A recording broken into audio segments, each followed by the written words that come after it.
అమరావతి అంటేనే ఒక iconic mark. ఇప్పుడు అక్కడ ఒక ఐకానిక్ టవర్స్ ఏర్పాటు కాబోతున్నాయి. అయితే బాబు గారు ఈ ఐకానిక్ మార్క్ శాశ్వతంగా ఆయన మీదే ఖచ్చితంగా వేసుకుంటారు భవిష్యత్తులో. అందుకే ప్రత్యేకంగా శ్రద్ధ తీసుకుంటున్నారు. ప్రతి టవర్ నిర్మాణం వెనక, ప్రతి టవర్ డిజైన్ వెనక కూడా ఖచ్చితంగా ఒక ప్రత్యేకత ఉండాలి అంటూ అంతర్జాతీయ సంస్థలు ఏవైతే ఉన్నాయో, ఇప్పుడు టెండర్లు దక్కించబోతున్న సంస్థలు ఏవైతే ఉన్నాయో, ఇవ్వబోతున్న సంస్థలు వాటికి తాజాగా సమావేశంలో ఆయన కీలక అంశాలే చెప్పుకొచ్చారు వాళ్ళందరికీ. రాజధాని అమరావతిలో రాష్ట్ర ప్రభుత్వం, ప్రైవేటు సంస్థలు, కేంద్ర ప్రభుత్వ సంస్థలు ఈ నిర్మాణాలన్నీ కూడా ఐకానిక్గా ఉండాలి అనేది ప్రధానంగా సిఆర్డీఏ అధికారులకు ఆదేశించారు. ప్రతి బిల్డింగ్ డిజైన్ విషయంలో జాగ్రత్తలు తీసుకోవాలన్నారు.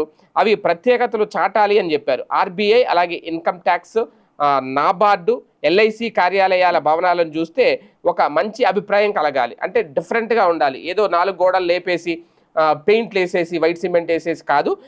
ఆ బిల్డింగ్ చూస్తేనే ఒక ఆకర్షణీయంగా ఉండాలి, ఒక అద్భుతంగా ఉండాలి అనేది ఆయన చెప్పిన మాట. అలాగే ఒక్కొక్క బిల్డింగ్ ఒక్కొక్క రూపంలో ఉండాలి.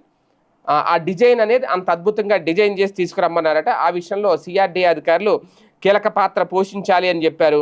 మొత్తం ఇప్పటికే గతంలో అనుభవాలను కూడా ఆయన చెప్పుకొచ్చి మొత్తం 15 డిజైన్లు పరిశీలించి హైదరాబాద్ హైటెక్ సిటీ భవనాన్ని ఖరారు చేశారట. అంటే హైదరాబాద్లో హైటెక్ సిటీ బిల్డింగ్ కట్టడానికి మొత్తం 15 డిజైన్లు చూశారట.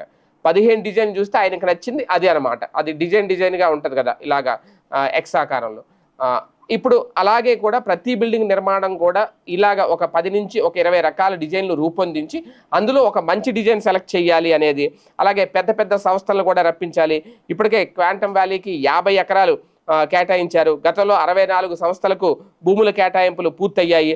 మరో 7 సంస్థలకు భూ కేటాయింపులు చేస్తూ సిఆర్డీఏ అథారిటీ నిర్ణయం తీసుకుంది. ఏది ఏమైనా ఒక ఐకానిక్ గుర్తింపు అయితే తీసుకురాబోతున్నారు అమరావతికి. అంతేకాదు ఐకానిక్ సీఎంగా కూడా చంద్రబాబు నాయుడు గారు గుర్తింపు తెచ్చుకుంటారు ఈ నిర్మాణాలు పూర్తయ్యేసరికి.